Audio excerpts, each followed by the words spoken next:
मी प्राध्यापक डॉक्टर महादेव जाधव, लोकप्रशासन विभाग, राजर्षी शाहू महाविद्यालय लातूर। आज आपण या ठिकाणी जनसंपर्काचे महत्त्व या घटकाच्या संदर्भात चर्चा करणार आहोत।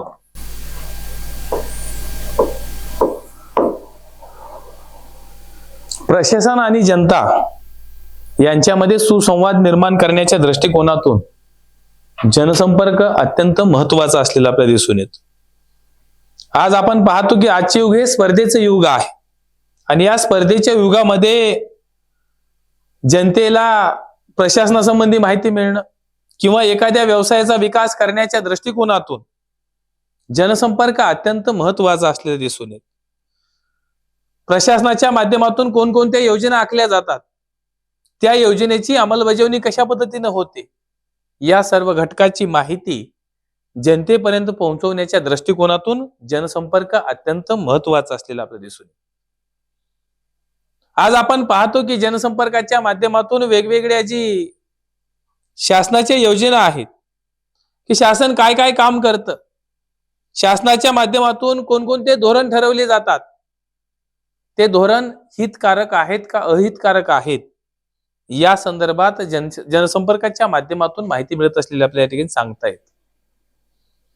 आजच्या ह्या युगामध्ये आज आपण पाहतो की वेगवेगळे जे व्यवसाय करणारे लोक आहेत, जाहिरातीच्या माध्यमातून त्या व्यवसायाची माहिती सांगण्याचं काम करत असलेलं आपल्याला दिसून येतात।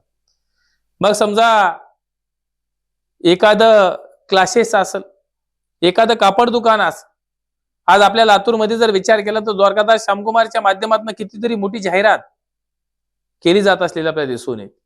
कारण जोपर्यंत जनसंपर्क वाढणार नाही तोपर्यंत त्याचा व्यवसाय वाढणार नाही असं म्हणायला काही हरकत नाही।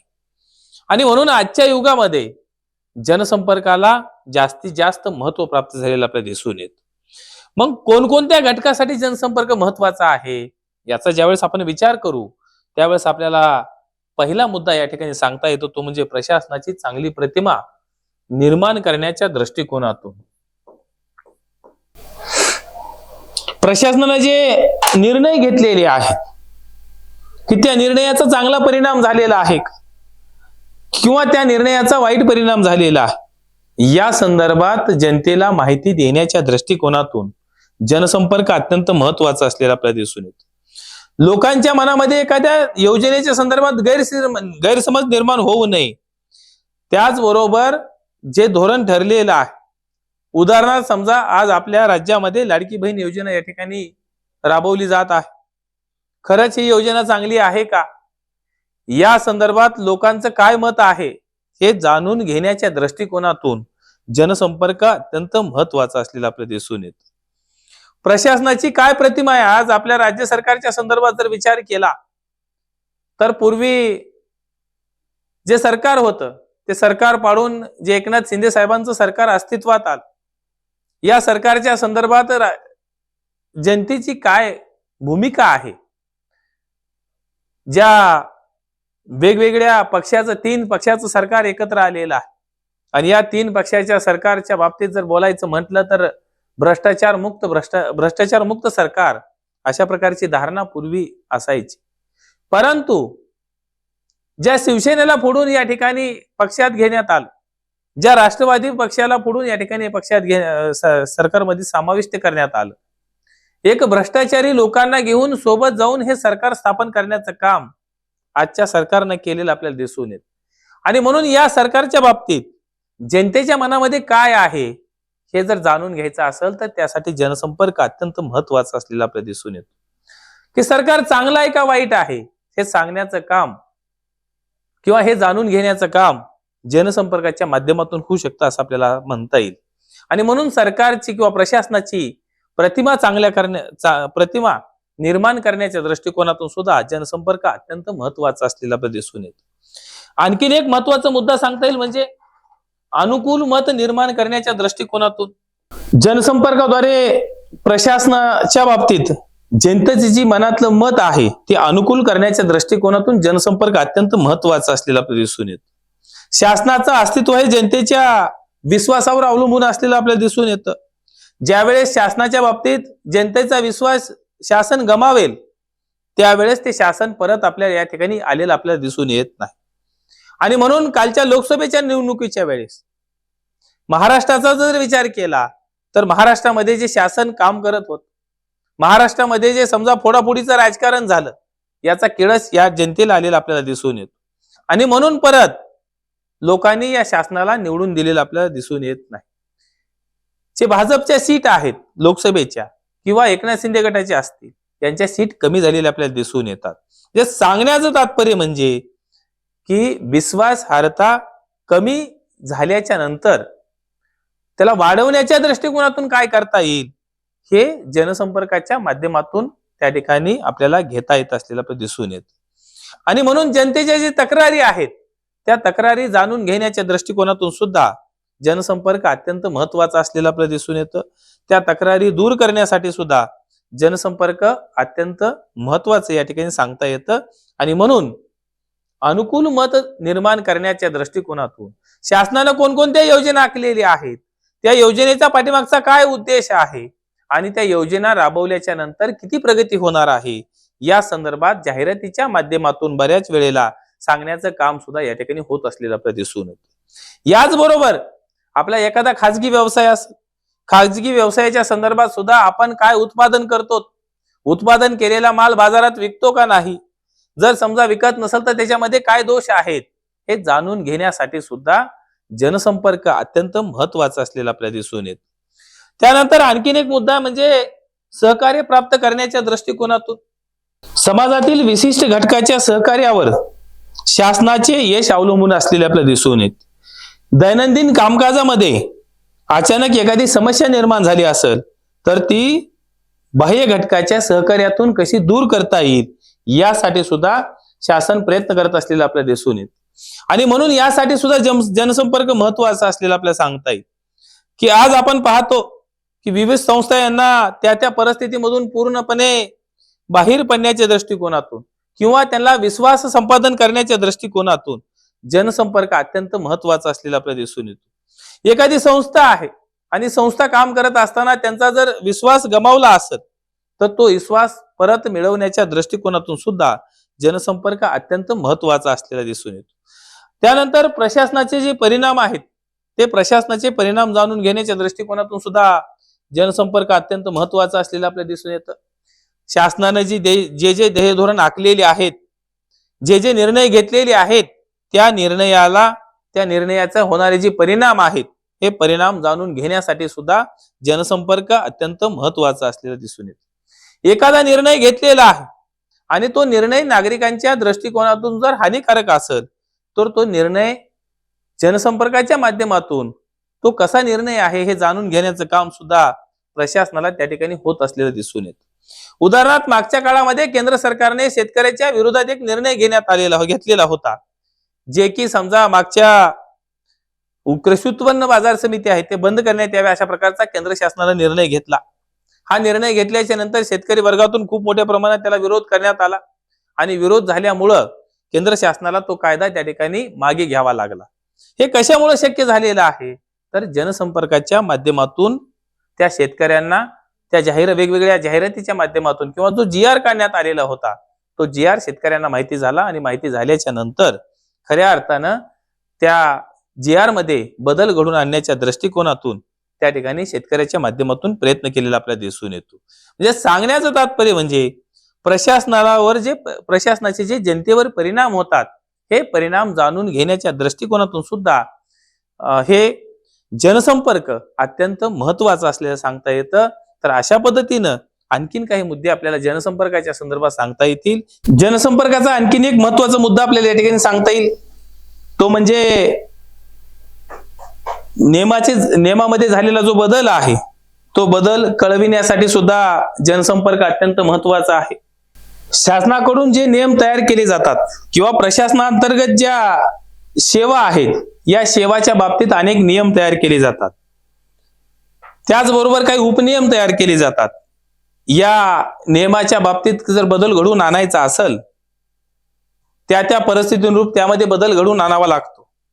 आणि हे नियम कळण्यासाठी सुद्धा जनसंपर्क अत्यंत महत्वाचा असलेला आपल्याला दिसून येतो. शासनाने कोणकोणते निर्णय घेतलेले आहेत, कोणकोणत्या निर्णयाच्या बाबतीत माध्यमातून कशा पद्धतीने विकास घडवून आणायचा आहे या सर्व घटकांची माहिती आपल्याला वेगवेगळ्या जाहिरातीच्या माध्यमातून या ठिकाणी कळत असलेलं आपल्याला दिसून येते. उदाहरणार्थ समजा समाज कल्याण विभागाच्या माध्यमातून कोणकोणत्या योजना आहेत किंवा त्या योजनेमध्ये काय बदल करण्यात आलेला आहे, याही घटकाची माहिती जनसंपर्काच्या माध्यमातून आपल्याला मिळत असलेले सांगता येते. त्याचबरोबर आणखीन एक महत्व सांगता येते म्हणजे हुबेहूब प्रतिकृतीची माहिती देण्याच्या संदर्भात बऱ्याच वेळेला अशा काही कंपन्या असतात किंवा अशा काही योजना असतात की त्याची प्रसिद्धी खूप मोठ्या प्रमाणात दिली जाते. उदाहरणार्थ समजा एखादा व्यवसाय आहे, या व्यवसायाच्या माध्यमातून डुप्लिकेट काही वस्तू बनवण्याचं काम सुद्धा होत असलेलं आपल्याला सांगता येतं. आज सकाळी मी टीव्ही चॅनल पाहत असताना त्या ठिकाणी पाहिलो की सरकारी हॉस्पिटलमध्ये सुद्धा डुप्लिकेट औषध देण्याचं काम होत असलेले या ठिकाणी सांगता येत. उदाहरणार्थ समजा सर्वसामान्य किराणा दुकानमध्ये जर आपण विचार केला तर अशा बऱ्याच वस्तू आहेत की त्या वस्तूचे डुप्लिकेट वस्तू सुद्धा त्या ठिकाणी विकल्या जातात. उदाहरणार्थ गुईनछाप बिडी आहे, या गुईनछाप बिडीचा जर विचार केला तर हुबेहूब गुईनछाप बिडी सारखी डुप्लिकेट बिडी सुद्धा किराणा दुकानच्या माध्यमातून किंवा पानपट्टीच्या माध्यमातून विकली जात असलेल्या आपल्याला दिसून येते. आणि मग अशा वेळी त्या कंपनीचा जो मालक आहे तो कंपनीचा मालक त्या संदर्भात त्याची जी वैशिष्ट्ये आहेत ते वैशिष्ट्य सांगण्याचं काम करत असतो आणि त्यामुळं त्याच्यामध्ये असणारा जो डुप्लिकेटपणा आहे तो डुप्लिकेटपणा कमी करण्याचं काम होत असलेलं आपल्याला दिसून येतं.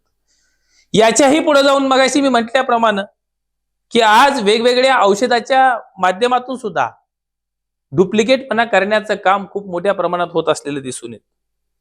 आपण सर्वजण मागच्या काळामध्ये पाहिलेलं आहे, ज्या वेळेस आपल्या देशावर किंवा जगावर कोरोनाचं संकट आलेलं होतं, या संकटामध्ये कोरोना बरा होण्याच्या दृष्टिकोनातून जे इंजेक्शन दिलं जायचं रेमडेसिवीर, त्या इंजेक्शनाच्या बाबतीत जर बोलायचं म्हटलं तर सर्रास हॉस्पिटलच्या माध्यमातून डुप्लिकेट इंजेक्शन व्यक्तीला दिलेलं आपल्याला दिसून येतं. आणि म्हणून अशा वेळेला हे ओरिजिनल आहे हे डुप्लिकेट आहे हे जाणून देण्याच्या दृष्टिकोनातून सुद्धा जनसंपर्क अत्यंत महत्वाचा असलेलं दिसून येतं. आज आपण पाहतो की वेगवेगळ्या कंपन्या आहेत औषधाच्या.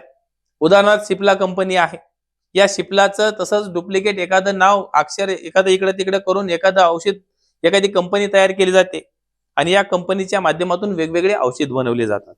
याच्याही पुढे जाऊन आपण ज्यावेळेस व्यवहाराचा विचार करू, व्यवहारामध्ये सुद्धा आज एवढं शासन व्यवस्था नियमाचं काटेकोरपणे पालन करून चालत असते, यामध्ये सुद्धा डुप्लिकेट नोटा आज आपल्या व्यवहारामध्ये असलेल्या दिसून येतात.